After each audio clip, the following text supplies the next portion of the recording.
Sorry about that. This really is live. What's your biggest fear? Did you know the right kind of fear is actually a good thing?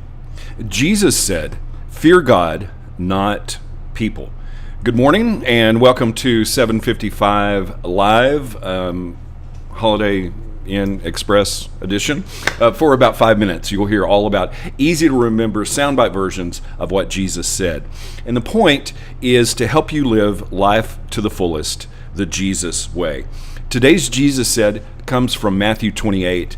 We're going to read some verses 22 through 31. We're going to skip around a little bit to set some context. So we'll start reading from the NET version this morning. Verse 22 of Matthew 10 says, "And you will be hated by everyone because of my name, but the one who endures to the end will be saved." Now we're going to come back to that saved concept. Skipping to verse 26, "Do not be afraid of them, people, for nothing is hidden that will not be revealed, and nothing is secret that will not be made known. What I say to you in the dark, tell in the light, and what is whispered in your ear, proclaim from the housetops." And then this is the verse that inspired the Jesus said. Verse 28, "Do not be afraid of those who kill the body, but cannot kill the soul. Instead, fear the one who is able to destroy both body and soul in hell." And reading on, just to clarify here, 29 through 31, "Aren't 2 sparrows sold for a penny? Yet not one of them falls from the ground apart from your Father's will. Even all the hairs of your head or on your head are numbered. So do not be afraid. You are more valuable than many sparrows." It sounds a little bit like a contradiction here, because we're told to fear God and then don't be afraid. But the context is the right kind of fear. So what do you fear? In the original language that this passage from Matthew was written in, the Greek word that is translated into fear is the same word that we get our English word phobia from.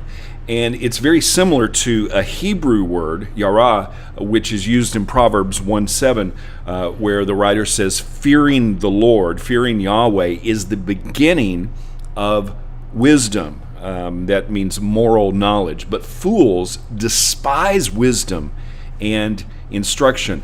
And that Hebrew word, yara, has 3 meanings. It means dread, terror. It means to stand in awe.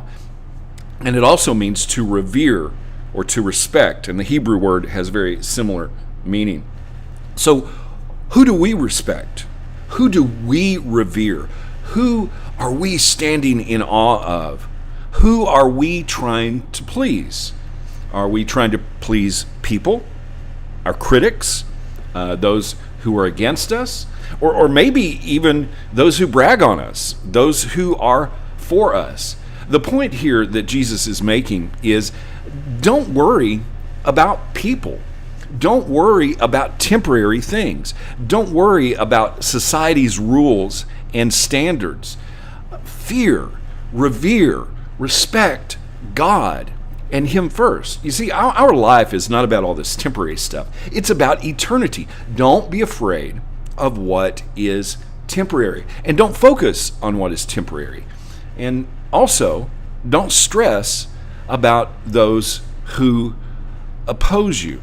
Reading from Philippians 2:12, Paul uses the same word here, writing to the church in Philippi, where he says, "Dear friends, you have always followed my instructions when I was with you, and now that I'm away, it is even more important. Work hard to show the results of your salvation, obeying God with deep reverence and fear." I told you we were going to come back to our salvation. Paul is saying to work hard for it. That sounds a little bit like contradiction, but the hard work is our reverence and fear of God. And this is that word phobia again. And the word trembling here. Some translations say with fear and trembling.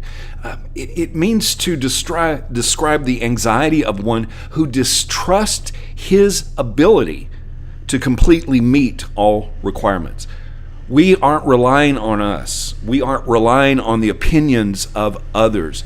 Don't worry, don't fear about anything, but have deep reverence, respect, awe, wonder of God, because we can't accomplish this by ourselves. And that's why when we fear God, we put him first in everything. Jesus said, "Fear God, not people." How can you put that into action today? Thank you so much for listening today. If this is meaningful to you, it would mean a lot to me if you like it, share it, and comment. Good morning to you. It's great to see you this morning.